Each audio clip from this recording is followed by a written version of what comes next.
Los bardos en la antigüedad eran los poetas encargados de transmitir la historia y las leyendas. Iban de pueblo en pueblo compartiendo un poco de su conocimiento al mundo. En la actualidad se trata de dos idiotas con acceso a internet. Los bardos de la historia con Lechovisa. Biografías e historias de la historia. Amigas, amigos y amigues de Lechovisa. Buen termo, güey. Bienvenidos a Los Bardos de la Historia, podcast donde cada martes platicamos alguna biografía, un momento histórico o alguna serie de datos lo suficientemente interesantes como para aportar nuestros comentarios de dudosa certeza histórica. Puedes escuchar el podcast en Spotify, Apple Podcasts, iVoox, Amazon Music y en YouTube.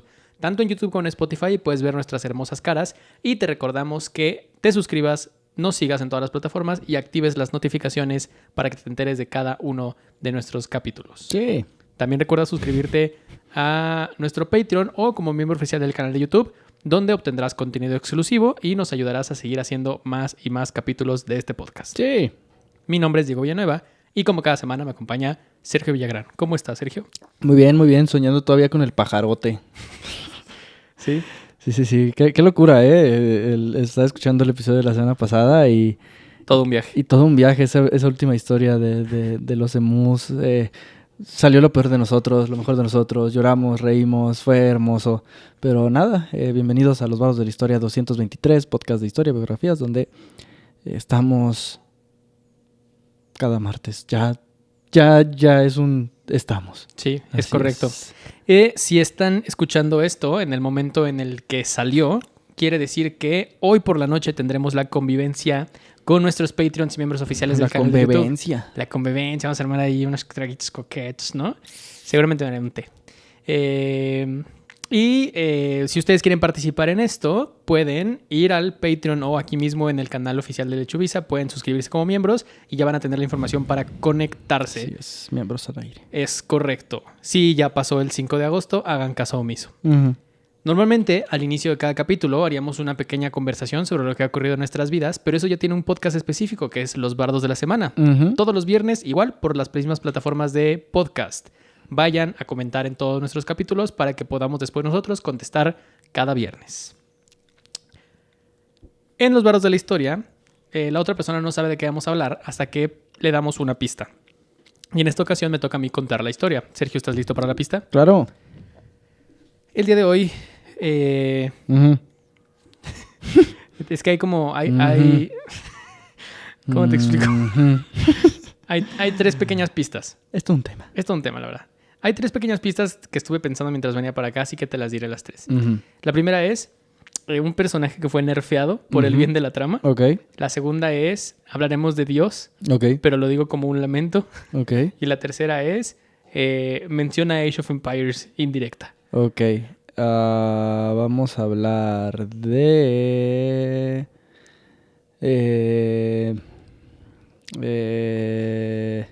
Uh-huh. William Wallace. No, Wow. pero todos recordamos la campaña de William Wallace. William Wallace era el tutorial. Sí. Güey, acabo de descubrir que el Age of Empires 2 está disponible para PlayStation 4 y PlayStation 5. ¿Cómo crees? Oye, ¿sigues teniendo mi PlayStation 4? Sí, ahí lo tengo. Ok. El pequeño de que me acabo de acordar. Sí, ahí está. No juego nada. Lo usamos como nuestro streaming del cuarto. No, juega. Bueno. Cómprate el Age of Empires. Güey, el Age of Empires. Sí. Antes de dormir, imagínate. Un Nation. Lo perro es que lo tengo en una pantallota que puse en mi cuarto. Entonces, ¿cómo le caería a mi novia? Oye, antes de que pases a descansar, yo sé que te levantas muy temprano. ¿Has visto alguna vez la campaña de Juana de Arco? Güey, la de Attila el 1 es increíble, güey. Las del pack original son buenísimas, güey. Si me compro el Age of Empires, les prometo que va a haber gameplay. Muy bien. Vayamos a ello. Uh-huh. La historia del día de hoy nos sitúa un poco más en el pasado de lo que he contado últimamente. Y es que ya fue mucho hablar del siglo XIX. Uh-huh. Si bien es muy divertido, hay otros siglos que son igual de interesantes, mucho más estúpidos, pero igual de interesantes. Y es que el día de hoy quiero que vayamos al siglo XI. Uh-huh. Full Edad Media. Full Edad Media, Deep Edad Media. Uh-huh. La alta Edad Media, güey. Uh-huh. Y una Edad Media en la que, como hemos hablado en muchísimos capítulos... No, es media Edad Media, ¿no? No, pero alta se refieren a cuando estaba deep. Ok. La Edad Media. Ok. ¿Cuándo acabó la Edad Media? ¿En qué siglo? ¿En el 15? Siglo XV. Changos. Bueno, aquí estamos justo en la mitad de este pedo. Ajá. La Edad Media duró 10 siglos, una banda de años. Y en ese entonces, como ya hemos platicado en muchos capítulos, uno de los principales poderes políticos venía de... Perdón, me acordé de la mamada. Es que me puse a pensar, ¿qué estaba pasando en la Edad Media en México? Y luego me acordé de la mamada de, mientras tanto, en México. Y fue de que, ¿crees que el sol vaya a volver a salir? Entonces, si matamos a ese cabrón y lo comemos, puede que sí. Bueno, volvemos. Volvemos. Como ya hemos dicho en muchos capítulos, uno de los principales poderes de la Edad Media era la Iglesia. Y específicamente el Vaticano. Y durante el concilio de Clermont en 1095, el Papa Urbano II, la venganza de Urbano. A diferencia del Papa del Papa rural. Estaba el Papa rural. Sí, que era su enemigo, güey. Papa Urbano contra Papa rural. Sí, ahorita que sí el ortodoxo. No. Lo que era el Papa Urbano y el Papa rural, un tema. Lanza un llamado muy específico que incendiaría Europa. El llamado era muy directo. Skeller. Y de dos. ¿Qué es eso? El Papa estaba teniendo una embolia. Era más que un llamado, una orden que venía desde el principal centro de decisiones que eran los concilios. Y la orden era liberar Jerusalén. Ay, no mames. Del dominio musulmán. Esta sencilla orden cambiaría el mundo, de hecho, hasta nuestros días. Sí. Y nos tiene hundidos en la basura. Pero bueno, hablemos un poco de cómo comenzó todo esto. Y es que el objetivo declarado era religioso. Querían asegurarse que los peregrinos cristianos pudieran visitar los santos lugares sin peligro de que les cortaran la cabeza. Nada ha cambiado. ¿No? La realidad era mucho más compleja. Bueno, ahorita ya no te cortan la cabeza, ahorita explotas por completo. Sí. La realidad era más compleja. Y ahorita ya ni siquiera sería probablemente un musulmán. Probablemente ahorita quien te explota en Jerusalén es Israel. Sí. Continúa.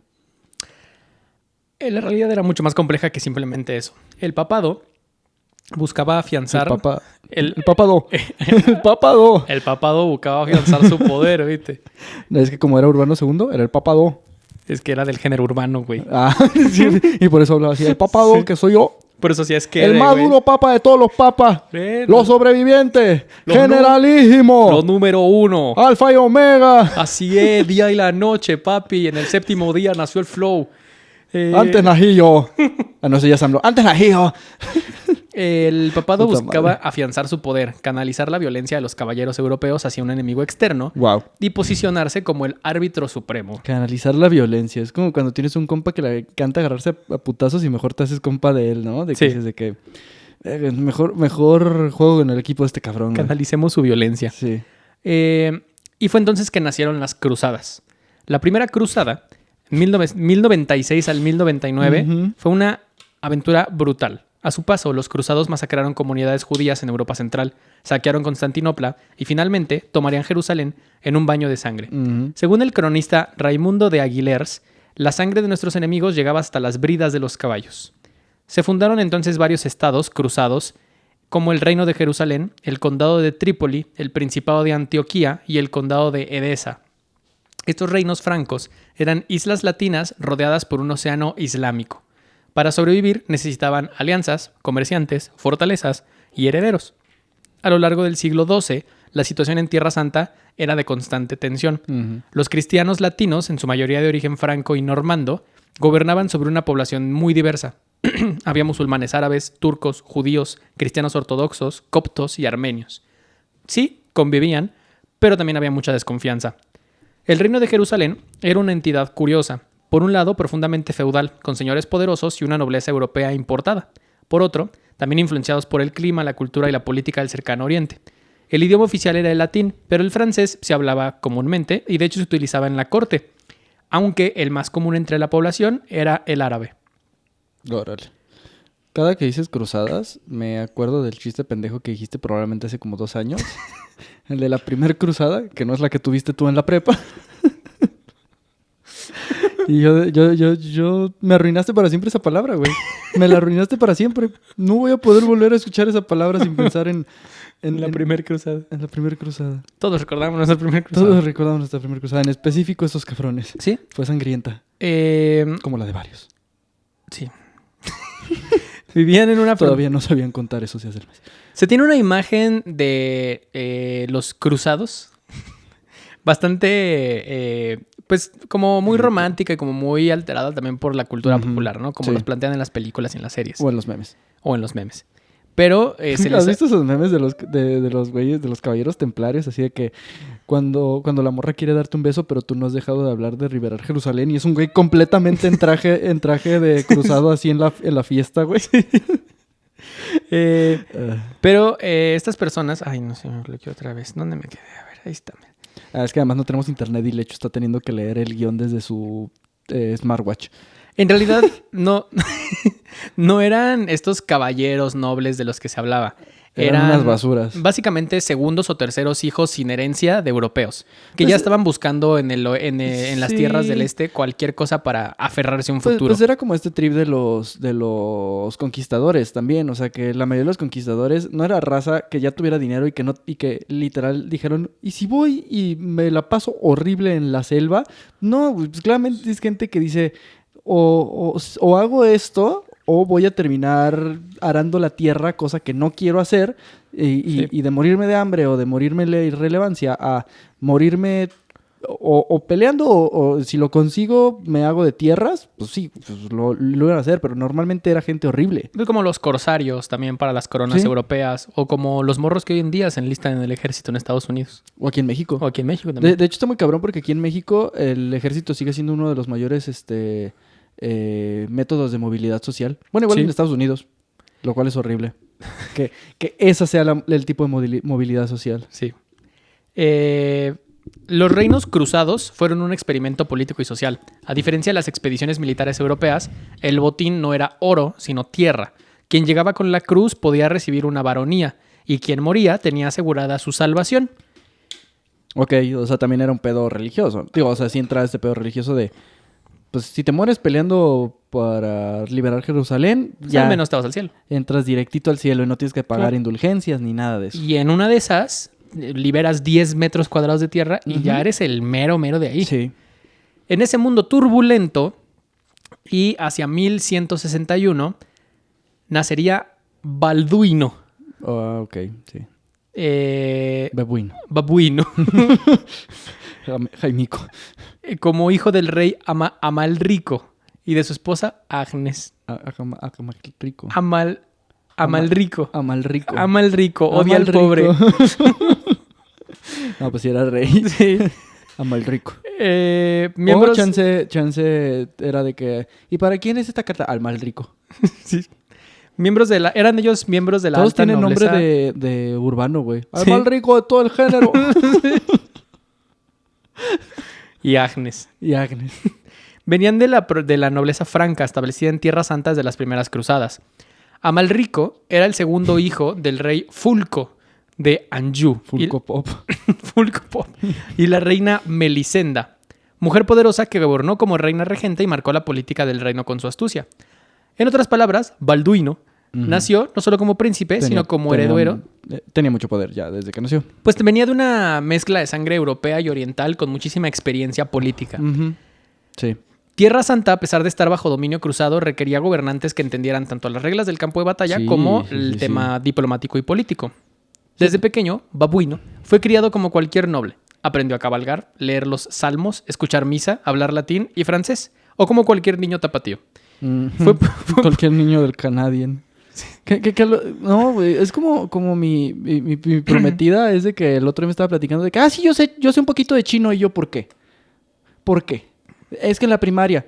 Sí. ¿Por qué? Güey, de verdad. ¿Sabes por qué fue? Porque estábamos en el Sam's y señala a un chino. Era mi profe. Y yo... ¿Cómo puedes saberlo? ¿De qué? No quise asumir que era su profe de chino y ¿de qué? De chino. Y yo, ¿por qué? Porque en la primaria dijeron, hay que darles chino. Como el güey que llegaba y le decía a su profe de que, señor Chan, ¿por qué todos los japoneses se parecen? Yo no soy Chan.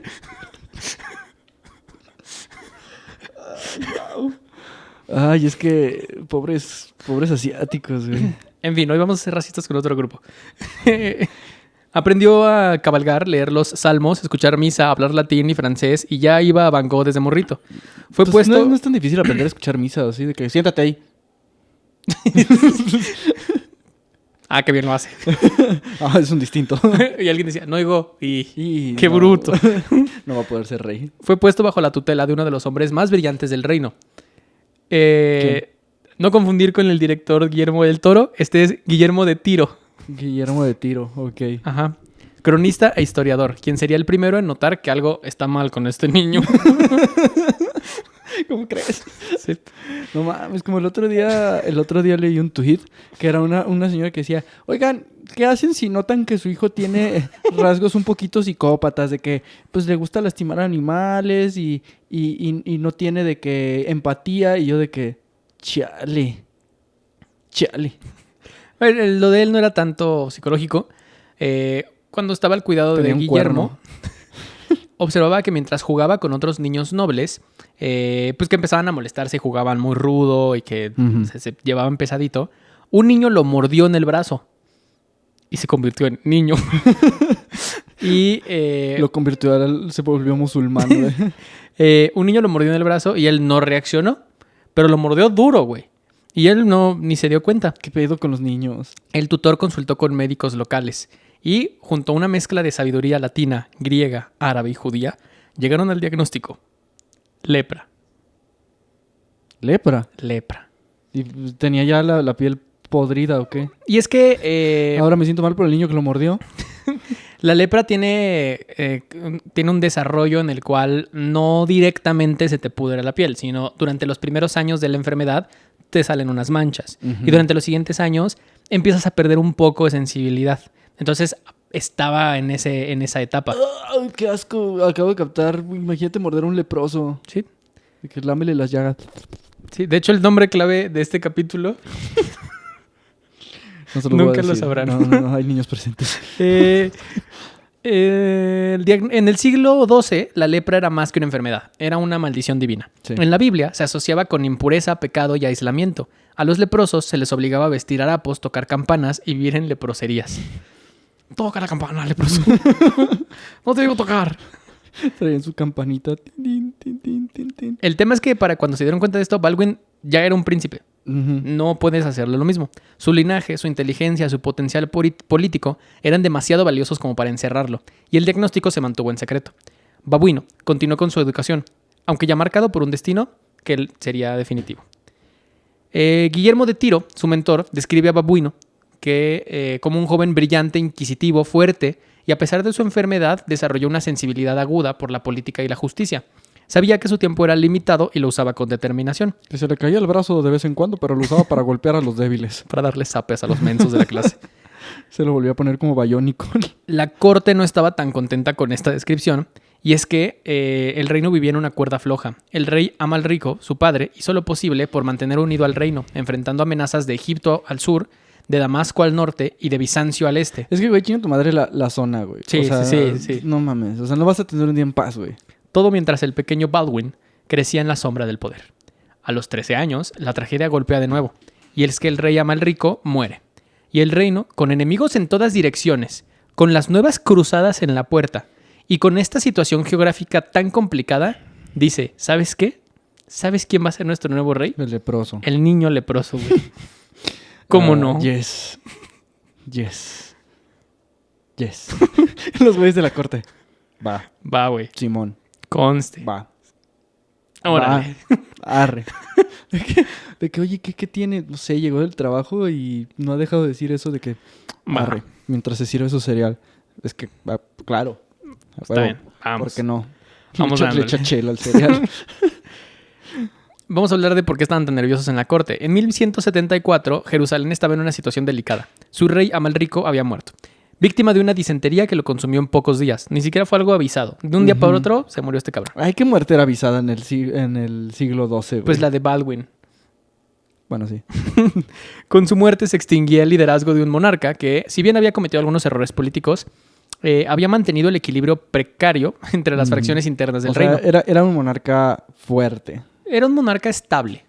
Era un monarca Morelia. El monarca Morelia, exactamente. Era algo así como Miguel Sabá. No, a ver, Miguel Sabá Bueno, sí, ¿verdad? nos metió al Mundial del 2010, güey. Yo diría un monarca...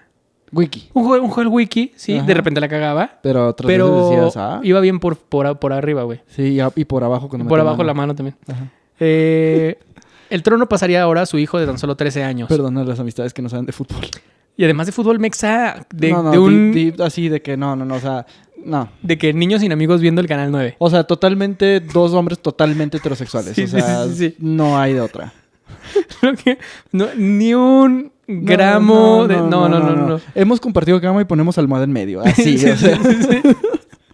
Lo que al principio... Bueno, Baldwin no era un niño común. Hacía apenas Tenía lepra. Pero también era un niño bastante inteligente. En un mundo donde la lepra era vista como una maldición divina, la idea de que el futuro rey estuviera marcado por esta dolencia generó muchísima tormenta política. Debido a su juventud y a su enfermedad, no podía gobernar solo y se estableció una regencia liderada inicialmente por Miles de Plancy. ¿Ya de Plancy? Sí, de Plancy. Un noble impopular con fuerte apoyo francés. Pero apenas unos meses después de asumir el control, Miles fue asesinado. No, Miles. En Acre, por Winnie Pooh. No vuelvas. Víctima de una conspiración. ¡Viva Tierra Santa! ¡Viva Cristo Rey! El Igor. A huevo. Lo matamos. ¿Pero a qué costo? Igor. Amén. El trono pasó entonces a la regencia del conde Raymond III de Trípoli, un veterano noble con experiencia militar. Sin embargo, la nobleza del reino latino estaba lejos de ser un bloque unido. Jerusalén era gobernada por un mosaico de intereses. Por un lado estaban los varones cruzados, nacidos en Tierra Santa, los caballeros recién llegados de Europa, los poderosos maestres de las órdenes militares, como los hospitalarios, y los templarios. Pero también estaban los comerciantes genoveses, venecianos y pisanos, que dominaban los puertos, y, por supuesto, también estaba la iglesia latina, que disputaba la autoridad moral y política. Todos ellos eran los que estaban disputándose el poder. No, qué pedo. Oye, ¿qué pedo con los genoveses, no? Que esos güeyes literal eran este tipo como de tropo de los videojuegos de que, güey, es un juego de zombies porque hay un cabrón que tiene una tiendita. Los genoveses, güey. Estaba, neta, la guerra más sangrienta y estaban los genoveses en su puerto vendiendo cosas, güey. Pero además que en los juegos de zombies siempre estás en medio de la invasión de la horda de zombies. Sí. Y está este güey que la animación es que se asoma. ¿Qué te puedo dar hoy? Sí. Y se queda parado así. Totalmente. Mientras eliges entre el menú. Y luego nomás de vez en cuando limpia algo. En el de Resident Evil, en el último que salió, el 8, literalmente es un pueblito así de que estás perdido en un pueblito de estos europeos. Creo que es como en Italia, güey. Así que lleno de monstruos, vampiros, zombies y la madre. Y hay un güey gordo en una carreta que siempre te lo encuentras así. Ah, ¿qué te puedo vender? Y te vende balas y cosas así. Y es como... ¿Cuál es la lógica detrás de esto? Además, ¿cómo me vas a vender algo? El mercado murió. Yo soy tu único cliente. Sí, esos eran los genoveses. En este hervidero de tensiones, el joven babuino sorprendió a todos. Y es que lejos de dejarse manipular, comenzó a tomar decisiones propias. Mostró una mente analítica, comprensión de la geopolítica, y a pesar de los signos crecientes de la enfermedad, porque ya sus manos empezaban a entumecer, su piel se marchitaba y sus ojos estaban cada vez más cansados, Qué cañón. el adolescente demostró una entereza que obligó a todos a verlo, no como un enfermo, no como un joven, como el rey.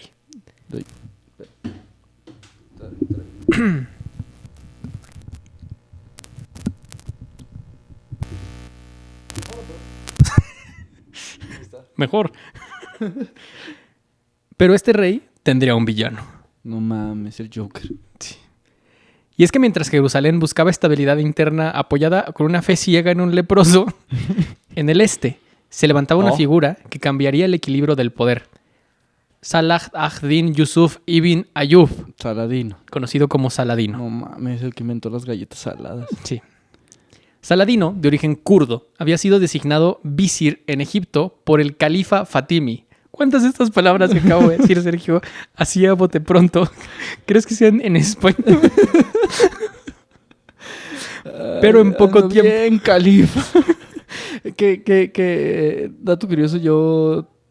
Pues chance no es un episodio de Saladino, entonces vemos, pero yo llevo mucho tiempo queriendo hacer un episodio de Saladino, güey. No es un episodio de Saladino, pero es una figura trascendental porque tenemos que entender a Baldwin y a Saladino como figuras enfrentadas. Sí.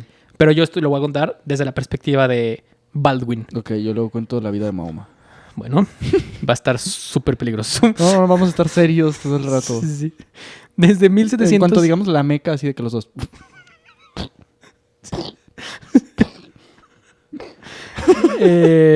Las palabras divertidas no acaban.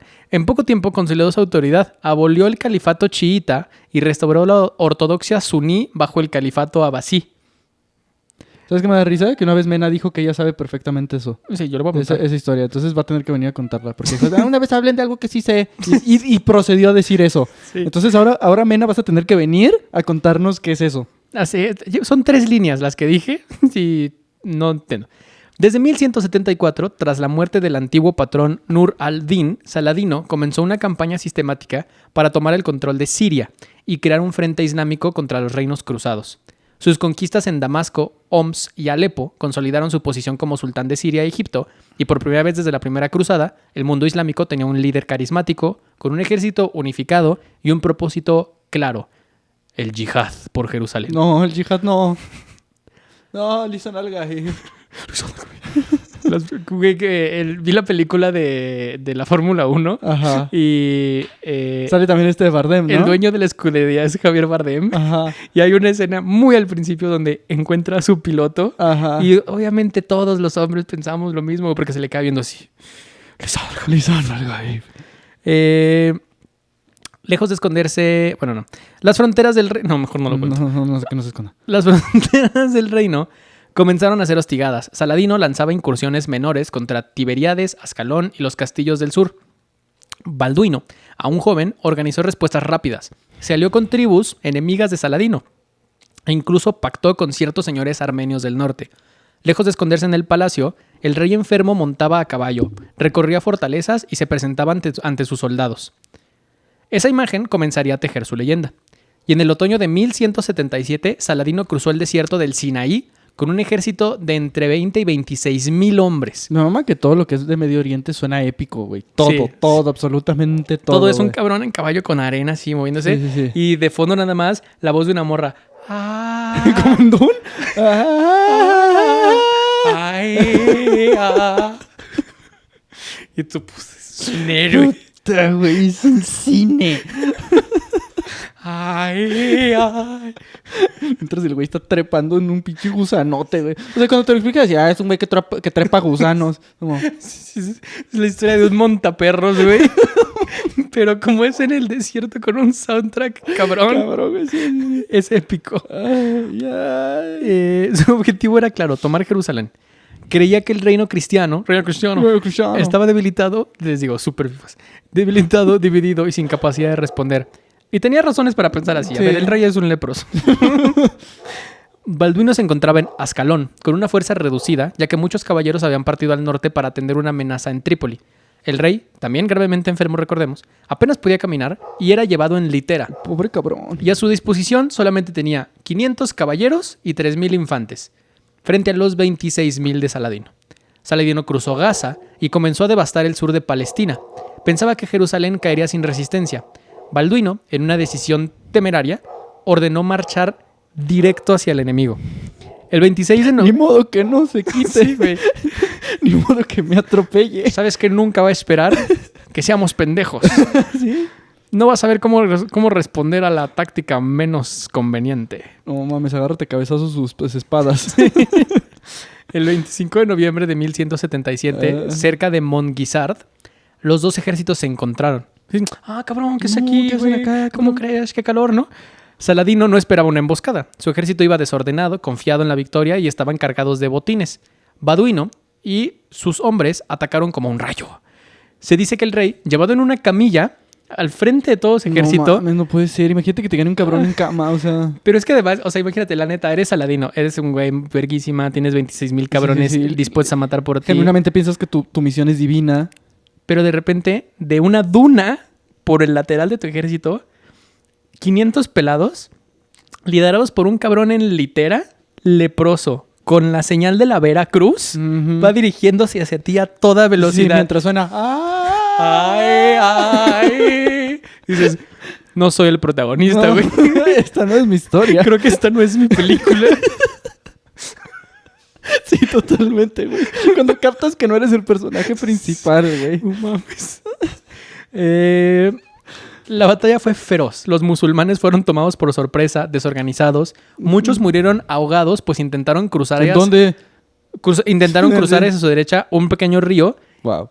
Y se ahogaron en el desierto. el Encontraron único- la manera. pues es que más bien este güey les hizo la emboscada justo en el único lugar ¿Dónde se pueden donde ahogar? para moverse era meterse al río, pero no podían meterse porque estaban cargados de botines. Ujú. Entonces o se ahogaban o empezaron O sea, a morir los- en la estampida de aplastados Sí, claro, por su claro, propio claro, ejército. claro. Les hicieron un Astroworld, güey. Sí, sí. Básicamente. Las fuentes árabes, como Ibn al-Hatir, hablan de una de las derrotas más humillantes de Saladino. Apenas logró huir con una docena de hombres, No mames. dejando miles de cadáveres. No, es que le ganó un niño Leproso. leproso en cama, Sí, sí, sí. con menos hombres. Con menos dedos. Sí, o sea, tenía menos todo. O sea. Sí, sí, sí. Wow. El rey leproso, de 16 años, Ujú. había derrotado al más grande líder musulmán de la época. No mames. Para los cristianos esto claramente fue un milagro. Sí. La crónica de Guillermo de Tiro lo describe como una intervención divina. Dios nos ayudó. Sí, fue Diosito. Sí, la verdad fue Dios. Y es que no había otra manera de explicarlo, güey. Sí, güey. Los caballeros veían en Balduino un nuevo Constantino. La victoria detuvo el avance musulmán por al menos una década. ¿Cómo crees? Pues es que era el grupo más fuerte militar con el que iban a avanzar. Mataron a todos Ujú. para volver a armar ese pedo. No mames, qué cabrón. Pero no era solo el misticismo, la victoria tuvo implicaciones reales, y es que consolidó a Balduino como el líder legítimo y mandaría un mensaje claro a toda Europa. Jerusalén no estaba perdida, aquí estamos, y nos la siguen pelando. Si esto hizo un rey leproso, imagínate uno completo. Imagínate cuando me cure. Nadie le había dicho que la lepra No. no tiene cura. Usted siga rezando, rey. Ya va a venir John Cena a visitarte. Sin embargo, en el fondo, los cimientos seguían siendo frágiles. Balduino estaba enfermo, recordemos. Los cimientos, sus huesitos. No tendría herederos, y mientras tanto... ¿Cómo crees? ¿A poco no puede ¿No? acá? ¿No? ¿No? ¿No? Ni aunque No. plug and play, ¿no? ¿No? Y mientras tanto, en Egipto, Saladino comenzaba a planear su venganza. Empezaba a ponerla. Sí. Yo sí voy a tener herederos. A finales de la década de 1170... Sí, mira, o sea, ya poniéndolo como en el bigger picture, si eres Aladino y te enteras de esto, dices, tengo tiempo. O sea, literalmente así me tardé 30 años, Sí. tengo tiempo. A finales de la década de 1170, el reino de Jerusalén comenzaba a mostrar grietas profundas. Una monarquía feudal cristiana, en la práctica, era un mosaico de intereses fragmentados, presionados por enemigos externos y obviamente por la enfermedad de su joven rey. Ujú. Para 1178, Balduino, de ahora 17 años, comenzaba a deteriorarse visiblemente. La lepra avanzaba con brutalidad. Sus manos se deformaban, su rostro se cubría de lesiones y ya no podía cabalgar. La enfermedad no solo le robaba la movilidad, sino también la visión. Comenzó a perder la vista hacia finales de esa década. Su presencia física, que era el símbolo de esperanza, se empezó a convertir también en un recordatorio de la fragilidad del reino. Ujú. Uno de sus médicos intentó realizar rudimentarios tratamientos que implicaban baños calientes, aplicar ungüentos de azufre y dietas especiales, pero todo era en vano. Oye, ¿actualmente la lepra tiene cura? No tengo ni la menor idea. Ok. El aislamiento era también político. Los nobles comenzaban a reunirse en torno a otras figuras porque consideraban al rey ya más bien una sombra que estaba a punto de apagarse. Ujú. En ese vacío de poder surgen dos grandes fracciones.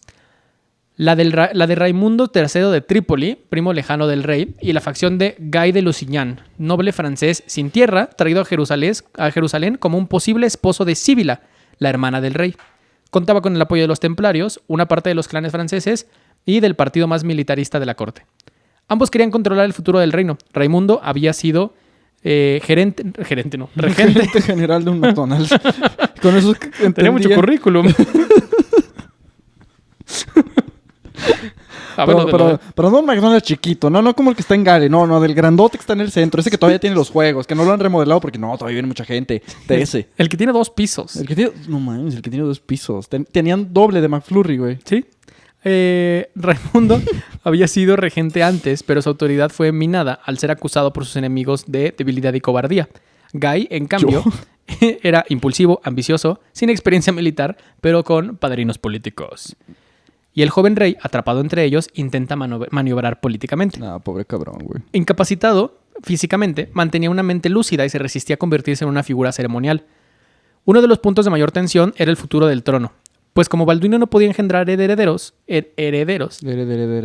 su hermana Sibila era el centro de todo el juego de Sí, tronos. el que se casa, el que la consiguiera, Sí. ganaba. Qué horror. Se discutían posibles matrimonios para ella, nobles de Antioquía, candidatos del Imperio Bizantino, príncipes desde Europa Occidental. Sin embargo, tras negociaciones fallidas, la reina madre y algunos nobles impusieron el matrimonio con Guy de Lusignan, visto como un triunfo del ala más militarista del reino y como una traición por parte de Raimundo de Trípoli, quien aspiraba a controlar la sucesión a través de otros candidatos. Las intrigas eran tales que en la primavera de ese año, Balduino tomó la decisión de casar en secreto a Sibila con Guy, frustrando posibles rebeliones. Oh. O sea, en lo que ustedes siguen peleando que si se va a casar o no, Ajá. los caso ahorita, No mames. aquí. Mientras el cabrón no ve, está en silla de ruedas, o sea... El güey era... ¿Viste House of Dragon? No, pero... ¿qué Bueno, pasa? también hay un rey leproso, es todo. Ya. También en Shogun. No he visto Shogun. Mm.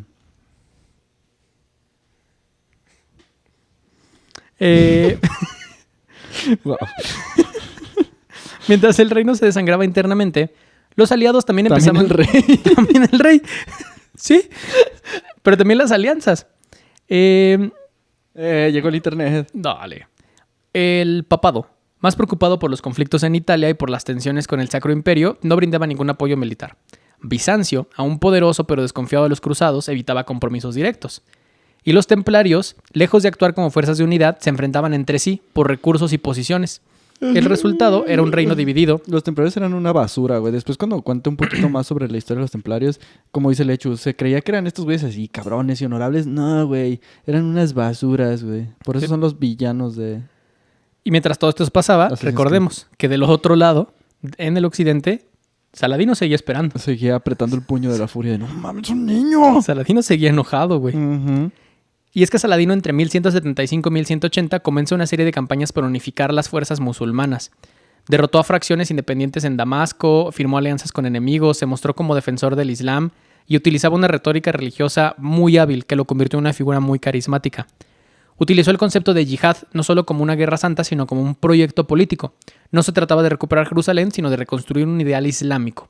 En sus discursos en mezquitas, como la de Al-Ashar o la de Umayyad, en Damasco, prometía que la media luna volvería a brillar sobre el Santo Sepulcro. Ujú. Se oye súper convencido. Pues la media luna es el símbolo Sí. musulmán, ¿no? Pero, señores, no se preocupen. La media luna volverá a brillar sobre el Santo Sepulcro. Sepulcro. Sepulcro. Totalmente rizando al guy, güey. Sí. Mientras tanto, Baldwin, que llegó a los 21 años, ya había superado todas las expectativas de vida para alguien con lepra, No mames. pero la enfermedad ya le había dejado sin un ojo, con las manos retorcidas y apenas podía sostenerse en pie sin ayuda. Oh, pobre cabrón. Pero su mente seguía sharp, güey. En sus últimos años fue un hombre encerrado en un cuerpo que ya no le obedecía. En medio del desmoronamiento de su carne, seguía gobernando. Ujú. Guy de Lusignan, que ya había sido desposado con Sibila, hermana de Baldwin, ya también tenía bastantes responsabilidades en el reino. Ya tomaba muchas de las decisiones Sí, ya junto a andaban Baldwin. haciendo ahí el proceso de transición. transición. Baldwin, en un acto de pragmatismo, lo designó regente en 1182, confiando en que podía asumir la defensa del reino. Pero Guy demostró no estar a la altura. Durante una campaña crucial contra Saladino, se mostró indeciso, lento y temeroso de comprometer a sus fuerzas. Rehusó dar batalla en condiciones ventajosas, temiendo caer en una emboscada. Sus dudas fueron vistas por el rey como cobardía. Y es que seguramente le ha de haber dicho, yo con 500 pelados, Sí. Tony Stark en una cueva. Sí, güey, totalmente. O sea, es como, güey, ¿qué le vas a decir a este morrito, güey? Este morrito le ganó a ese güey. Y Baldwin no lo pensó y lo destituyó. Así de huevos. Así de huevos. El Consejo de Nobles reunido en Jerusalén fue testigo de una escena insólita. El rey, sostenido por caballeros a ambos lados, ciego, con el rostro deformado por la lepra, se volvió a alzar en su trono como una figura sacra. Y nadie osó contradecirlo. Ya, güey, ya déjalo. Tomó la decisión arriesgada pero calculada de nombrar heredero a su sobrino, Baldwin V, el hijo de Sibila, y William de Montferrat, un niño de apenas 5 años. Ujú. Para asegurar la estabilidad del reino tras su muerte, designó una regencia compartida entre Raymond III de Trípoli, el mismo que había sido enemigo de Guy, y Jocelyn III de Courtenay. El 20 de noviembre de 1183, Baldwin organiza una ceremonia en la iglesia del Santo Sepulcro, en la que su joven sobrino fue coronado como correy.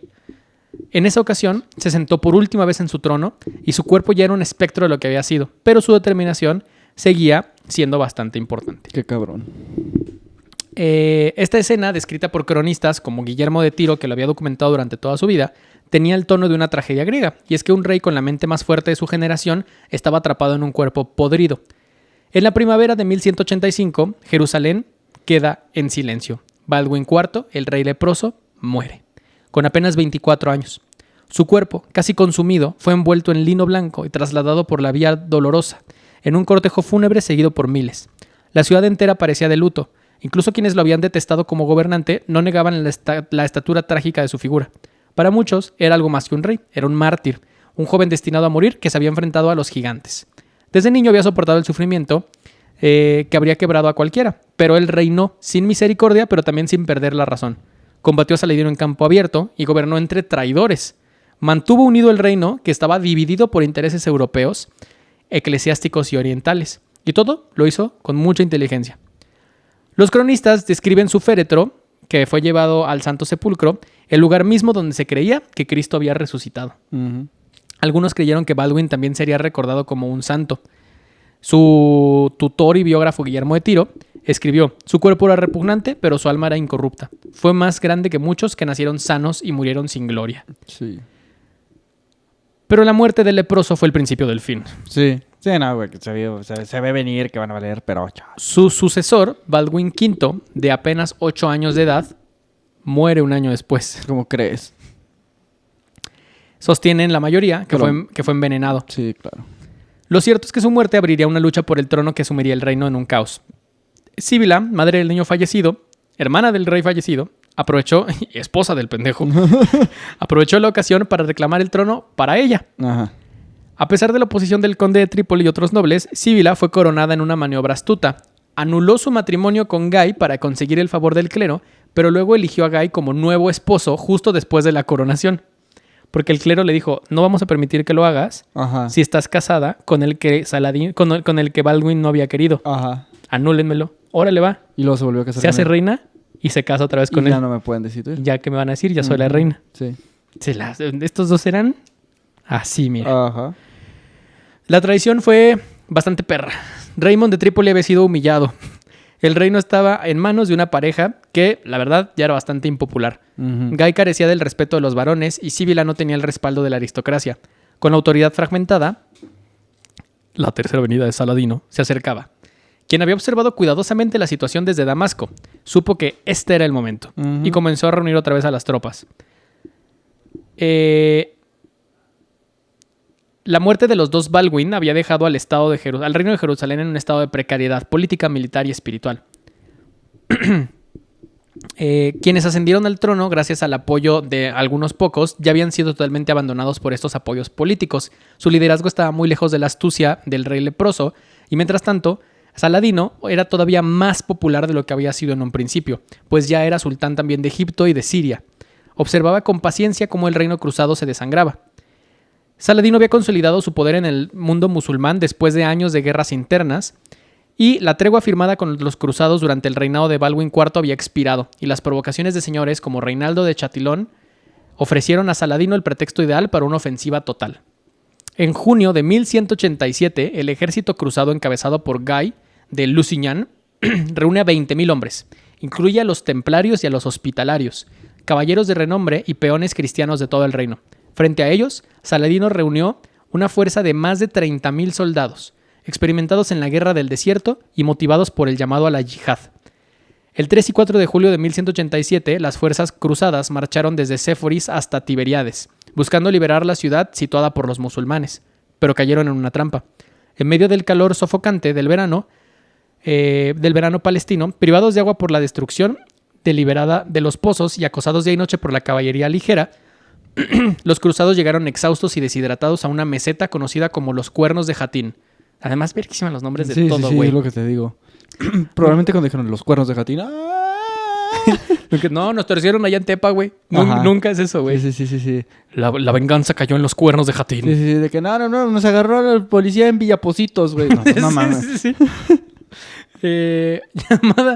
Era llamada así por 2 colinas gemelas que dominaban el paisaje. Saladino desplegó a sus fuerzas de manera magistral, rodeó al ejército cristiano, bloqueó el acceso al lago y utilizó el fuego para encender la maleza alrededor del campamento enemigo. El humo El humo es la mejor medicina. fue lo que dijo Guy. Vendió su ejército y se lo comieron. El humo, el calor, la sed y los ataques incesantes quebraron la moral cristiana. Cuando el amanecer llegó, el ejército cruzado estaba desorganizado, extenuado y al borde del colapso. Guy cometió el error fatal de lanzar ataques frontales desesperados. La infantería se dispersó, los estandartes cayeron y la insignia de la Vera Cruz, la reliquia más sagrada de los cruzados, que había acompañado al ejército, fue capturada. Uh-huh. Fue el mayor desastre militar de los cruzados desde su llegada a Tierra Santa. Guy fue capturado y llevado ante Saladino. Sorprendentemente, fue perdonado y tratado con cortesía. No así Reinaldo de Chatillon, a quien Saladino mató personalmente. Wow. La ejecución de Reinaldo fue un acto simbólico. Era el castigo a la arrogancia, la traición y la violencia desenfrenada. Uh-huh. Los caballeros templarios y hospitalarios no tuvieron tanta suerte. Por orden de Saladino, la mayoría fueron ejecutados públicamente. Según las crónicas musulmanas, más de 200 de ellos. Representaban la intransigencia de una guerra sin término. Después de Jatín, las ciudades del reino latino cayeron una tras otra. Acre, Nablus, Jaffa, Ascalón. Sin el liderazgo de Baldwin y sin una unidad política, ya la defensa era imposible. Y en septiembre, Saladino llegó a las puertas de Jerusalén. Balián de Ibelín, uno de los últimos nombres cruzados de renombre, lideró la defensa de la ciudad, con apenas cientos de hombres. Uh-huh. La resistencia fue heroica, pero simbólica. Saladino aceptó negociar una rendición, y a diferencia de lo ocurrido muchos años antes, cuando los cruzados masacraron a la población musulmana, Saladino permitió que los habitantes cristianos compraran su libertad. Se estima que unos 15,000 lograron pagar el rescate, mientras que otros fueron vendidos como esclavos o liberados por la generosidad del sultán. Sí, era lo que dicen, que Saladino no era precisamente sanguinario. No era como su estilo, ser sanguinario. Era determinado, o sea, él Sí, tenía sí, una sí, visión clara del yihad. Pero no No le interesaba la masacre alrededor. Exacto, o sea, si podía ganar sin o sea, si ya ganaba y no tenía como ni siquiera un simbolismo matar a la gente, era, güey, Claro. no, ¿para qué? O sea, Saladino entró a la ciudad el 2 de octubre de 1187, 88 años después de la conquista de Jerusalén por los cruzados. Ordenó limpiar la cúpula de la roca, pendejos no duran nada. restauró las mezquitas y permitió el culto musulmán y judío, que había sido prohibido bajo el dominio latino. Para el mundo islámico fue un momento de gloria, Uh-huh. y para la cristiandad, la mayor derrota. La caída de Jerusalén provocó un terremoto político y espiritual en Europa. El Papa, que en ese momento ya era, Gregorio VIII, lanzó inmediatamente la Tercera Cruzada, a la cual ya acudirían los heavyweights. Ya Ujú. acudiría Ricardo Corazón de León, Felipe II de Francia, Federico Barbarroja. Verga. Pero el daño ya estaba hecho. El Ujú. sueño de un reino cristiano, en Tierra Santa, había muerto. Sí.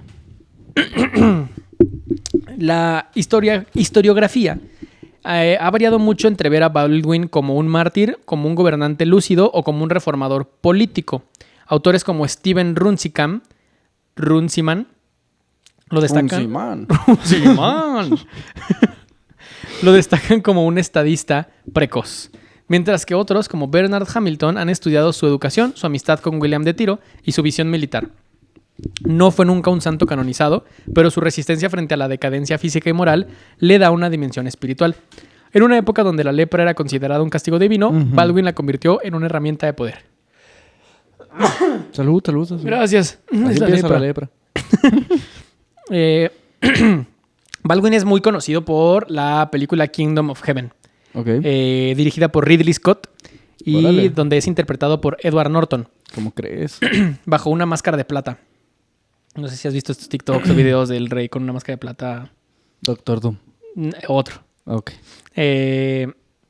La cinta toma muchísimas libertades históricas, como por ejemplo esa máscara de plata. Ujú. La ponen como para hacerlo más icónico, pero en realidad Baldwin usaba vendajes y algunos guantes. En la literatura también novelas como Night of Jerusalem de Elena Schrader o Le Roi Lépreux de Sinéad Ragozin han explorado las dimensiones humanas de Baldwin. Su muerte marcó el fin de un reinado y fue el epílogo de un mundo cruzado. Y su reinado, breve y heroico, representa una paradoja. El hombre más débil físicamente fue también el último gran pilar de un reino. Y es hasta la fecha una controversia importante la ausencia de canonización de Baldwin como un mártir cristiano. O sea, al final de cuentas tenía un castigo divino, protegió Tierra Santa como nadie lo hizo y murió en sus labores. Si le dabas la salvación a los templarios que hicieron mucho menos, ¿por qué no santificarías a Baldwin? Es una discusión que se tiene hasta la fecha. Desconozco que tantos santos cruzados haya. No, o sea, no sé qué tan como que tanto la iglesia sea como de que sí, son santos o no sé. Pero qué gran historia, güey. Muy de película, como decíamos, güey, de que, güey, claramente yo no soy el personaje principal, güey. En cuanto ves bajar a ese güey de la duna en una litera, güey. Sí. No, y qué cabrón que Saladino a él no le ganó. ¿No? Se tuvo que esperar a que se muriera. A que se muriera. Y que otros güeyes la cagaran. Sí. Su niño, su mayor rival era un niño, güey. Un niño leproso de 16 años, güey. O sea, te habla de lo cabrón que estaba este güey. O sea, sí, literal, lo que hubiera sido si este güey hubiera nacido bien. Literal lo nerfearon, güey. Sí, lo nerfearon por el bien de la trama, güey. Qué cabrón, güey. Porque si no, Jerusalén hubiera sido cristiana toda la vida, güey. Sí. No tendríamos el pedo que tenemos ahorita. Qué cabrón. Pues sí, esa fue la historia de Baldwin. Mencioné muchísimo a Saladino, pero Saladino tiene un contexto enorme antes de que entrara en esta historia, que va a ser muy interesante hablar después de él. Y en general tampoco hablé a profundidad de lo que fueron las cruzadas, porque eso, pues también más que una historia en sí, hay muchas historias de las cruzadas, muchos personajes, muchas tragedias, muchas guerras. Baldwin es uno de los más emblemáticos. Pero esto duró casi 200 años. Sí. Entonces, sin duda, hay muchísimo por contar ahí. Pero me parece un buen punto de partida. Así es. No tenemos a la mano los Patreons ni los de YouTube. Creo que los de YouTube sí los tengo por aquí. A ver. Porque, les recuerdo, empezamos el episodio sin luz. Digo, sin internet. Porque de verdad, no puede haber semana que no nos pase una maldita tragedia. Si no los conseguimos ahorita, va a salir un video al final de Sergio leyendo como... Yo ya no voy a agregar nada extra. Como cronista, güey.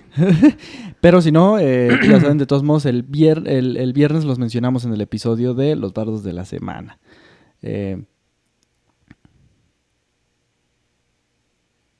¿Sale o no sale, hijo? Se me hace que sí, profe. Ok.